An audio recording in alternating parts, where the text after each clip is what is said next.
فرزند زہرا یہ حالات برے ہیں۔ کاشانہ بصیرت ایک ایسا مکمل یوٹیوب چینل جس پر محروم بصارت کے لیے بالخصوص اور تمام افراد کے لیے بالعموم سینکڑوں کی تعداد میں اسلامی کتب دستیاب ہیں۔ لہذا گزارش ہے کہ آپ اپنی ذمہ داری نبھاتے ہوئے کاشانہ بصیرت کو سبسکرائب کرنے کے ساتھ ساتھ بیل آئیکن کو پریس کیجیے تاکہ آپ علم کے حصول کے ساتھ ساتھ مذہب اہل بیت کی اشاعت میں بھی اہم کردار ادا کرتے رہیں۔ کاشانہ بصیرت۔ فرزند زہرا یہ حالات برے ہیں۔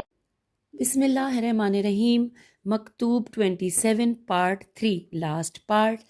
ہم کاشانہ بصیرت کے یوٹیوب چینل پر مکتوب 27 کے آخری حصے کو پڑھنے جا رہے ہیں، جو کہ کلام امیر المومنین علی علیہ السلام، شرح نہج البلاغہ، تالیف آیت اللہ ناصر مکارم شیرازی، ترجمہ زیر نگرانی مولانا سید شہنشاہ حسین نقوی، اور پیشکش باب العلم دار التحقیق کراچی ہے، والیوم 9۔ ہم مکتوب 27 جس کے عنوان کے حوالے سے یہ کہ آپ علیہ السلام کا عہد نامہ محمد بن ابی بکر کے نام کہ جب انہیں مصر کا حاکم بنایا، اس مکتوب کو پڑھتے ہوئے یہ تیسری اور آخری نشست ہے۔ ہم 5واں حصہ پڑھنے جا رہے ہیں اس مکتوب کا۔ آئیے آغاز کرتے ہیں، اور یہ سب سے پہلے عربی کا جو پیراگراف ہے اس کا آغاز ہو رہا ہے وَمِنْهُ فَإِنَّهُ لَا سَوَاءَ امام الہدا، اور اختتام ہو رہا ہے وَيَفْعَلُ مَا تُنْكِرُونَ۔ آئیے ترجمہ پڑھتے ہیں۔ یاد رکھو امام ہدایت اور پیشوائے ہلاکت ایک جیسے نہیں ہو سکتے، نبی کا دوست اور دشمن یکساں نہیں ہوتا۔ رسول اکرم صلی اللہ علیہ وآلہ وسلم نے خود مجھ سے فرمایا ہے کہ میں اپنی امت کے بارے میں نہ کسی مومن سے خوف زدہ ہوں اور نہ مشرک سے۔ مومن کو اللہ اس کے ایمان کی بنا پر برائی سے روک دے گا، اور مشرک کو اس کے شرک کی بنا پر مغلوب کر دے گا۔ سارا خطرہ ان لوگوں سے ہے جو زبان کے عالم ہوں اور دل کے منافق، کہتے وہی ہیں جو تم سب پہچانتے ہو اور کرتے وہ ہیں جسے تم برا سمجھتے ہو۔ Inverted comma close. یہاں پر ترجمہ مکمل ہوا، اور اب ہم پڑھتے ہیں شرح و تفسیر۔ ہیڈنگ ہے صرف اس گروہ سے ڈرو، یہ ہیڈنگ ہے، جبکہ تفصیلات آئیے مل کر پڑھتے ہیں۔ اس مکتوب کے آخری حصے میں سید رضی رحم اللہ کی نقل کے مطابق بریکٹ میں لکھا ہے نیز منہ، میم نون ہے، یہ انورٹڈ کاما میں بھی ہے کہ نیز، بلکہ پہلے تو میں یوں کہوں کہ بریکٹ جو شروع ہوا ہے وہ تو ابھی ختم ہوگا جملہ، لیکن نیز کے بعد جو منہ کا ورڈ ہے، منہ، وہ انورٹڈ کاما میں ہے، اور ہم اس کو پڑھتے ہیں پھر دیکھتے ہیں کہ اس کو ہم سمجھ پائیں گے۔ لکھا ہے کہ نیز منہ کی تعبیر سے معلوم ہوتا ہے، میم نون ہے، ہوتا ہے کہ جو کچھ نہج البلاغہ میں نقل ہوا ہے وہ مکمل مکتوب نہیں ہے، بلکہ اس کے کچھ حصے ہیں۔ یہاں پر بریکٹ کلوز ہوا۔ پھر لکھا ہے کہ امام علیہ السلام نے ایک نہایت حساس اور بنیادی نقطے کو توجہ کا محور قرار دیا ہے۔ آپ علیہ السلام فرماتے ہیں انورٹڈ کاما، یاد رکھو کہ امام ہدایت اور پیشوائے ہلاکت ایک جیسے نہیں ہو سکتے، نبی کا دوست اور دشمن یکساں نہیں ہوتا، انورٹڈ کاما کلوز۔ واضح ہے کہ اس جملے میں امام الہدا کی تعبیر خود آن حضرت علیہ السلام کی طرف اشارہ ہے، اور امام الردہ حاکم شام کی طرف اشارہ ہے، جس نے حضور اکرم صلی اللہ علیہ وآلہ وسلم اور اکثر مسلمانوں کی خواہشات کے برخلاف علم بغاوت بلند کیا اور خوریز جنگوں اور بہت سے مسلمانوں کے قتل کا سبب بنا۔ لفظ امام غالباً پیشوائے حق کے معنی میں آتا ہے، لیکن کبھی باطل پیشوا کے معنی میں بھی استعمال ہوتا ہے۔ قرآن مجید میں ارشاد ہوتا ہے، سورہ قصص آیت 41 ترجمہ، اور ہم نے ان کو گمراہوں کا پیشوا بنایا کہ لوگوں کو جہنم کی طرف بلاتے ہیں، اور قیامت کے دن ایسے بے کس ہوں گے کہ ان کو کسی طرح کی مدد نہ دی جائے گی۔ Inverted comma close. سورہ قصص آیت 41 کا ترجمہ پڑھا۔ اوپر کے جملے میں امام الردا کو حاکم شام پر تطبیق توئے بے یہ قاف تطبیق کرنے کی دلیل قرائن حالیہ کے علاوہ اس مکتوب کے ان حصوں کی صراحت ہے جو سید رضی رحمہ اللہ نے نقل نہیں کیے ہیں۔ کتاب تمام نہج البلاغہ میں نقل شدہ اس مکتوب کے ایک حصے میں یوں ارشاد ہوا ہے کہ ایاکم ودعوۃ الکذابی ابن ہند۔ پھر ساتھ ہی اس کا اردو لکھا ہے کہ اس جھوٹے شخص یعنی کہ ہند جگر خور کی دعوتوں سے بچے رہنا۔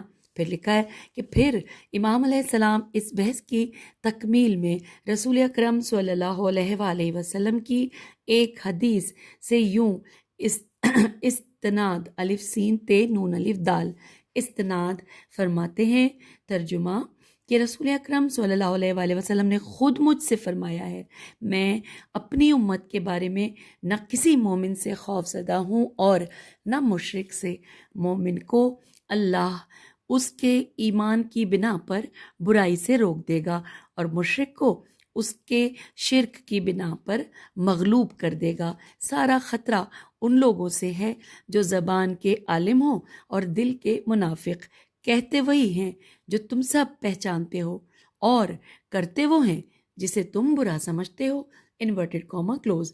یہ ایک حقیقت ہے کہ حقیقی مومن اسلام اور امت مسلمہ کے پشت پناہ ہیں، اور شاخت شدہ مشرکوں سے لوگ ان کے شرک کے سبب دوری اختیار کرتے ہیں، اور اگر وہ عداوت و دشمنی پر اتر آئیں تو مسلمان خدا کے حکم سے باہم متحد ہو کر انہیں سرکوب کرتے ہیں۔ لیکن اسلامی معاشرہ اور ہر معاشرے کا سب سے بڑا مسئلہ وہ دشمن عناصر ہیں جو دوستوں کے روپ میں ہوتے ہیں، یعنی وہی منافق عناصر جو اپنے خوبصورت چہرے کو ظاہر کرتے اور اصل مکروہ چہرے کو مخفی رکھتے ہوئے مسلمانوں کی صفوں میں آمد و رفت کرتے ہیں اور ان کے رازوں سے آگاہ ہو جاتے ہیں۔ اس کے نتیجے میں وہ جہاں چاہیں مسلمانوں کی پیٹھ میں خنجر گھونپ دیتے ہیں۔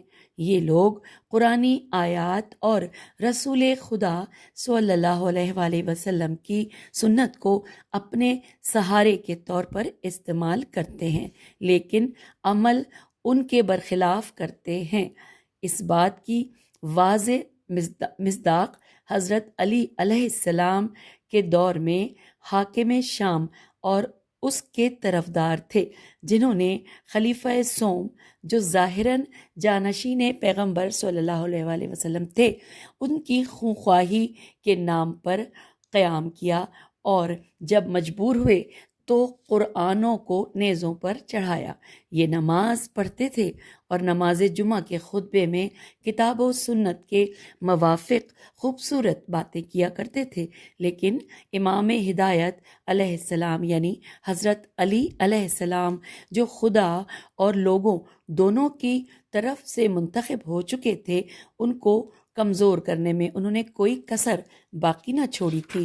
یہ لوگ بے گناہوں کے قتل، مسلمانوں کے اموال کو لوٹنے اور عراق کے سرحدی علاقوں پر شب خون مارنے میں کوئی دریغ نہیں کرتے تھے۔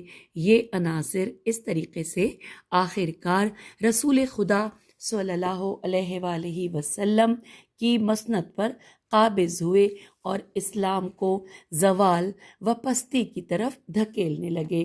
سامعین، یہاں پر شرح و تفسیر مکمل ہوئی، اور اب ہم پڑھتے ہیں نکات اور یہاں پر 2 ہیڈنگز ہیں نکات کی، میں پہلے آپ کی سماعتوں کی نظر کروں۔ وہ ہیڈنگ ہے، سب سے پہلی ہے منافقین کا خطرہ، اور دوسری ہے معتزد عباسی کا عجیب خط، میم عین تے زواد دال۔ تو آئیے سب سے پہلے پہلا نقطہ کہ منافقین کا خطرہ پڑھتے ہیں۔ امام علیہ السلام اس مکتوب میں ایک اہم خطرہ جو کہ منافقین کا خطرہ ہے اس سے متعلق گفتگو فرماتے ہیں، اور محمد بن ابی بکر اور اہل مصر کے معاشرے بلکہ تمام اسلامی معاشروں کو اس سے خبردار فرماتے ہیں۔ اس سلسلے میں آپ علیہ السلام لوگوں کو 3 طبقوں میں تقسیم فرماتے ہیں، مومن، مشرک اور منافق۔ اس کے بعد فرماتے ہیں کہ مومن کی طرف سے اسلامی معاشرے کے لیے کوئی خطرہ نہیں، چونکہ ان کا ایمان انہیں ایسے کام کے مرتکب ہونے کی اجازت نہیں دے گا جو اسلام اور مسلمانوں کے لیے خطرہ ہو۔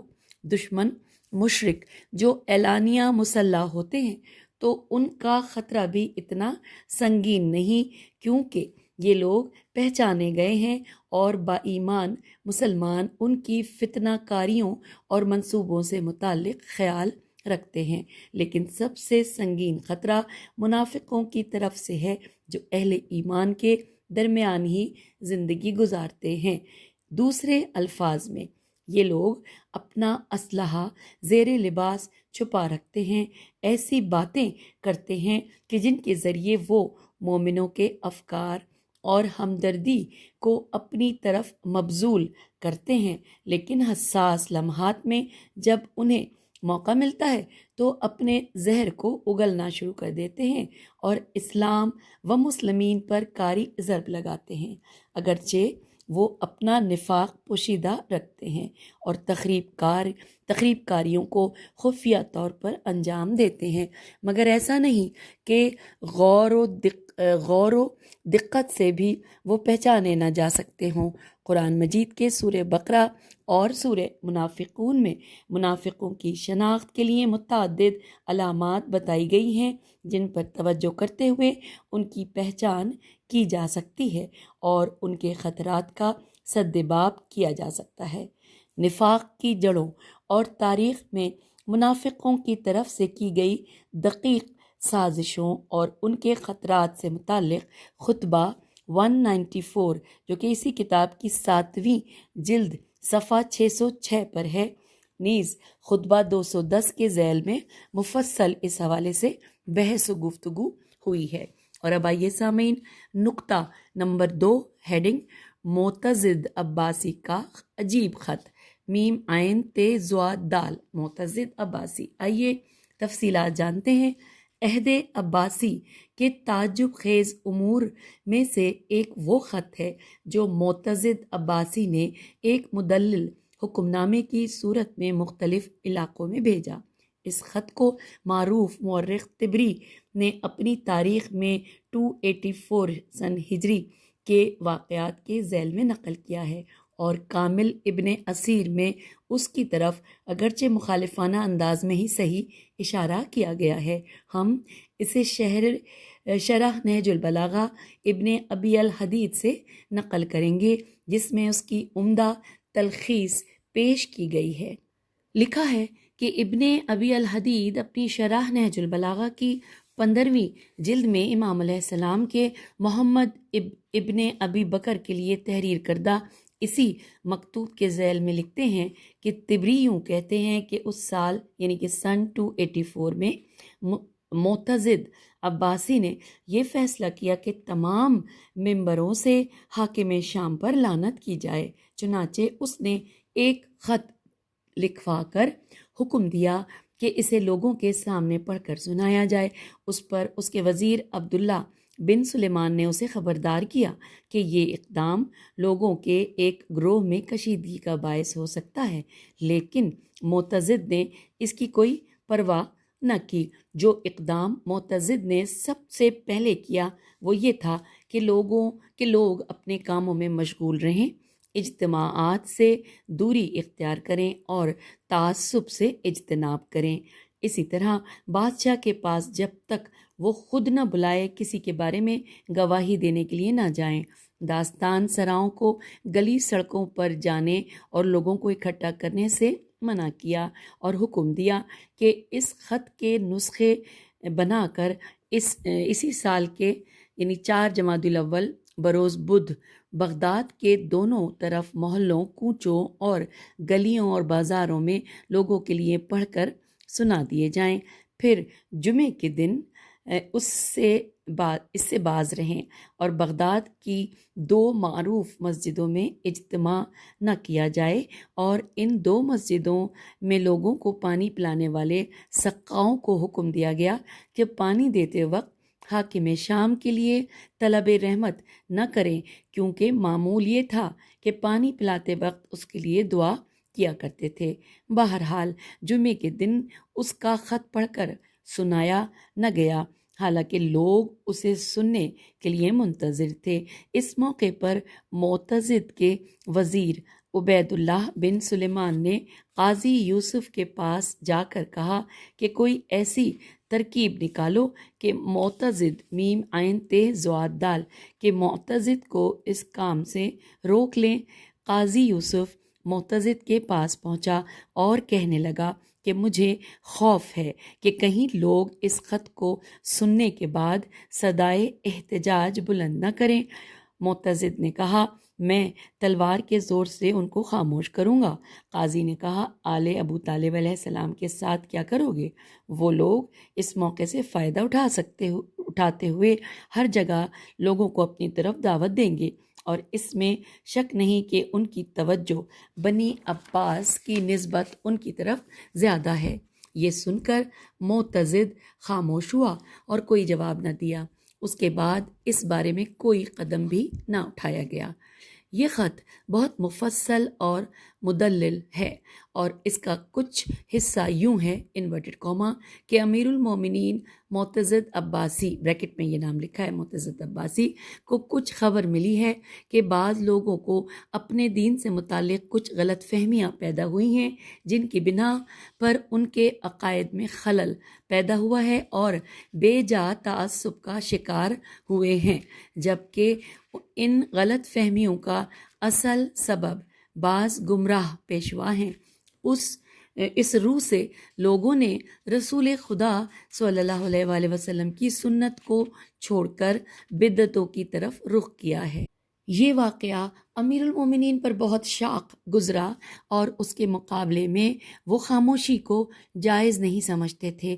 وہ اس بات کو اپنی شرعی ذمہ داری سمجھتے تھے کہ انحرافات کے مقابلے میں خاموش نہ رہیں اور جاہلوں کی ہدایت اور دشمنوں کو اتمام حجت کے لیے قیام کریں۔ اسی لیے امیر المومنین بریکٹ میں لکھا ہے معتزد عباسی، تم مسلمانوں کو آگاہ کر رہے ہیں کہ خداوند متعال نے پیغمبر اکرم صلی اللہ علیہ وآلہ وسلم کو اپنے دین کے ساتھ مبعوث فرمایا اور انہیں حکم دیا کہ اللہ کے فرامین کو نافذ کریں۔ حضرت صلی اللہ علیہ وآلہ وسلم نے اپنے ہی گھرانے سے تبلیغ دین شروع فرمائی۔ بعض لوگوں نے آپ صلی اللہ علیہ وآلہ وسلم کی دعوت کو قبول کیا اور آپ صلی اللہ علیہ وآلہ وسلم کے حکم پر سر تسلیم خم کیا، جبکہ ایک گروہ نے آپ صلی اللہ علیہ وآلہ وسلم کی مخالفت شروع کی اور اس سلسلے میں کوئی کسر باقی نہ چھوڑی۔ پھر ان 2 گروہوں کی عبادات کا خوبصورت الفاظ میں ذکر کرتے ہوئے یہ خط یوں آگے بڑھتا ہے کہ جو شخص رسول اسلام صلی اللہ علیہ وآلہ وسلم کا بدترین دشمن نیز آپ صلی اللہ علیہ وآلہ وسلم کی ہمیشہ مخالفت میں رہنے والا اور ہر جنگ کا شروع کرنے والا اور ہر فتنے کا نقطۂ آغاز شمار ہوتا تھا، نیز جو اسلام کے خلاف علم بغاوت بلند کرنے والا اور اسلام دشمن لشکر کا سردار اور پیشوا تھا، وہ ابو سفیان اور ملعون بنی امیہ سے تعلق رکھنے والے اس کے پیروکار تھے، جو کتاب خدا میں اور رسول اکرم صلی اللہ علیہ وآلہ وسلم کی زبانی متعدد مقامات پر ملعون ٹھہرے ہیں۔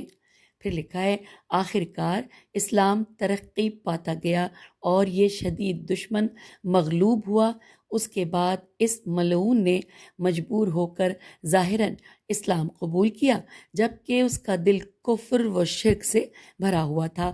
اللہ تعالیٰ قرآن مجید میں ان کے بارے میں فرماتا ہے، سورہ اسراء آیت نمبر 60 ترجمہ، کہ اس ترجمہ نہیں لکھا ہوا، ہم وہ الفاظ پڑھتے ہیں عربی کے کہ کوشش کرتے ہیں کوئی غلطی نہ ہو، کہ وَالشَّجَرَةَ الْمَلْعُونَةَ فِي الْقُرْآنِ، اور پھر لکھا ہے کہ اس بات پر سب کا اتفاق ہے کہ یہاں شجرہ ملعونہ سے مراد بنی امیہ ہے۔ سقہ راویوں سے نقل شدہ روایات میں مذکور ہے کہ ایک دن رسول اللہ صلی اللہ علیہ وآلہ وسلم نے ابو سفیان کو ایک چوپائے پر سوار دیکھا جس کی لگام معاویہ کے ہاتھ میں تھی، جبکہ معاویہ کا بیٹا یزید اس کو ہنکا رہا تھا۔ رسول خدا صلی اللہ علیہ وآلہ وسلم نے فرمایا کہ خدا لعنت کرے اس سوار پر، اس چلانے والے پر اور اس کو ہنکانے والے پر۔ پھر لکھا ہے کہ نیز راویان روایت سے نے نقل کیا ہے کہ خلیفہ سوم کی بیعت کے دن ابو سفیان نے، جبکہ وہ ان دنوں نابینا اور مجلس میں موجود تھا، اس خیال سے کہ وہاں موجود سبھی بنی امیہ کے ہیں، چلا کر کہا کہ اے عبد شمس کے بیٹوں، خلافت کو ایک گیند کی طرح لے اڑو، خدا کی قسم نہ جنت نامی کوئی چیز ہے اور نہ جہنم نامی کوئی شے ہے۔ یہ عبارت یقیناً صریح کفر ہے کہ جس کے بولنے والے پر اللہ کی لعنت پڑتی ہے۔ پھر اگلے پیراگراف میں ہے کہ ایک اور روایت میں آیا ہے کہ ابو سفیان نے فتح مکہ کے دن، جبکہ ابھی وہ نابینا نہیں ہوا تھا، بلال رضی اللہ کو خانہ کعبہ کی چھت پر اذان دیتے ہوئے دیکھا، جبکہ وہ جملہ کہ اشہد ان محمد رسول اللہ پر پہنچے تو ابو سفیان نے کہا، عتبہ بن ربی ابو سفیان کے رشتہ داروں میں سے ایک جو جنگ بدر میں مارا گیا، تو اس عتبہ بن ربی بھی کہا کہ عتبہ بن ربی بھی کیا خوش قسمت ہے کہ ایسا منظر دیکھنے سے پہلے ہی دنیا سے چلا گیا۔ پھر یہاں لکھا ہے اگلے پیراگراف میں کہ ایک دیگر روایت میں آیا ہے کہ ایک مرتبہ رسول اکرم صلی اللہ علیہ وآلہ وسلم نے ایک ڈراؤنا خواب دیکھا اور آپ صلی اللہ علیہ وآلہ وسلم رنجیدہ ہوئے۔ کہتے ہیں کہ اس خواب کے بعد رسول اللہ صلی اللہ علیہ وآلہ وسلم پھر کبھی نہ ہنسے، کیونکہ آپ نے خواب میں دیکھا کہ بنو امیہ بندروں کی طرح آپ صلی اللہ علیہ وآلہ وسلم کے ممبر پر چڑھ اور اتر رہے ہیں۔ ایک اور روایت میں آیا ہے کہ ایک دن پیغمبر اکرم صلی اللہ علیہ وآلہ وسلم نے فرمایا کہ اس پہاڑ کے راستے کو تم لوگ دیکھ رہے ہو، جلد ہی یہاں سے ایک شخص نکل کر آئے گا جو میرے مذہب پر محشور نہ ہوگا، انورٹڈ کاما کلوز۔ ایک دیگر حدیث میں مذکور ہے کہ رسول اللہ صلی اللہ علیہ وآلہ وسلم نے فرمایا کہ جب تم معاویہ کو میرے ممبر پر خطبہ دیتے ہوئے دیکھو تو اسے قتل کر ڈالو، انورٹڈ کاما کلوز۔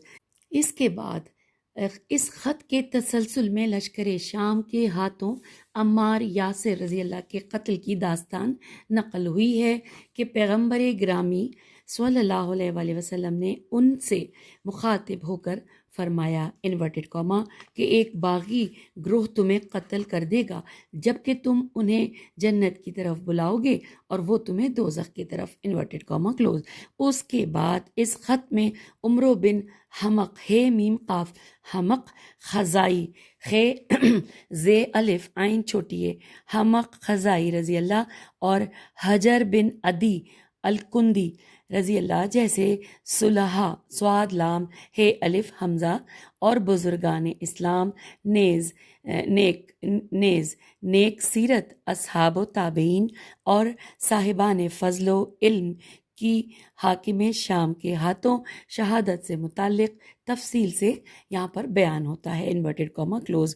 پھر اس خط میں حاکم شام کے بیٹے یزید جو کہ شرابی اور میمون باز تھا، میم یہ میم واو نون میمون باز تھا اس کا تعارف کراتا ہے، اور دھونس، دھمکی اور لالچ کے ذریعے یزید کے لیے بیعت لینے سے متعلق حاکم شام کے جرم کی طرف اشارہ کرتا ہے۔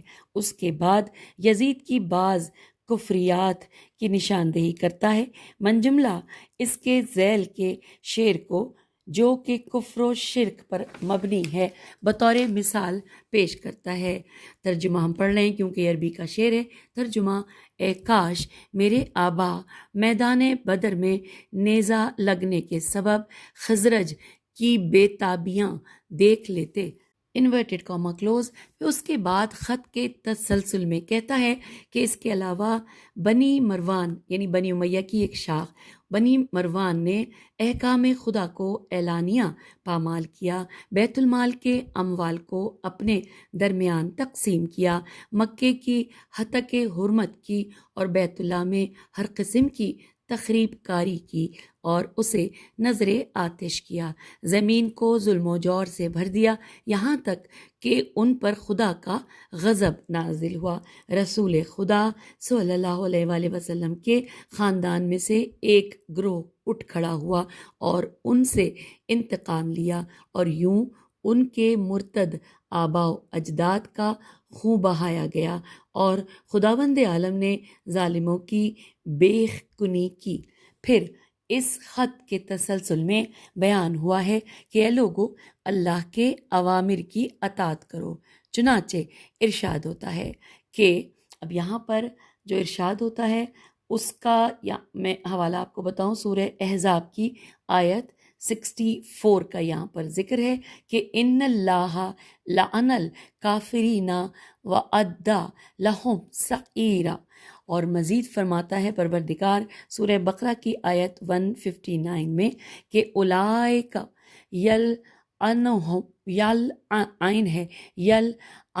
اللہ ویلعنہم اللاعنون۔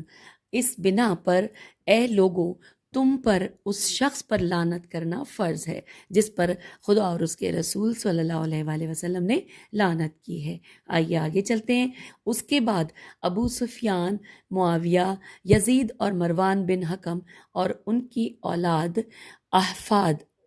و احفاد ہجے کرتے ہیں۔ اولاد کے بعد ہے الف ہے فے الف دال، الف کے اوپر زبر ہے، احفاد پر لعن کرتے ہوئے کہا انورٹڈ کاما کہ اے اللہ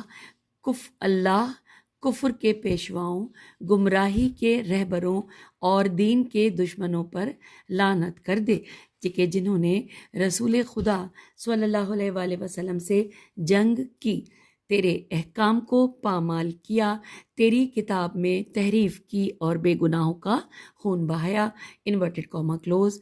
پھر لکھا ہے کہ جو کچھ اوپر بیان ہوا وہ معتضد عباسی کے طویل خط کا کچھ حصہ ہے جو معروف تاریخی منابع میں نقل ہوا ہے۔ یہاں پر حوالہ نوٹ کیجیے، تاریخ طبری جلد نمبر 8 صفحہ 192-189، نیز شرح ابن ابی الحدید جلد 15 صفحہ 173 اور 180۔ پھر آخری میں یہ چند لائنیں بھی پڑھتے ہیں۔ لکھا ہے ظاہر ہے کہ معتضد باللہ کے خط کو نقل کرنا اس کے دور خلافت میں انجام پانے والے تمام کاموں کی تائید نہیں ہو سکتا۔ یہ نکتہ بھی قابل ذکر ہے کہ معتضد کے وزیر عبید اللہ بن سلیمان کا اس خط کی اشاعت سے گریز کرنا اس کی حضرت علی علیہ السلام کے سے مخالفت کی بنا پر تھا اور لوگوں کی بغاوت محض ایک بہانہ تھا۔ چنانچہ اس کے حالات زندگی میں نقل ہوا ہے کانا منحرفن ان علی، وہ حضرت علی علیہ السلام کا مخالف تھا۔ یہ اس کا ترجمہ۔ اور یوں مکتوب 27 کے 5 حصوں کے ہم نے شرح و تفسیر بھی پڑھ لی اور نکات بھی جان دیے۔ اجازت، خدا حافظ، فی امان اللہ۔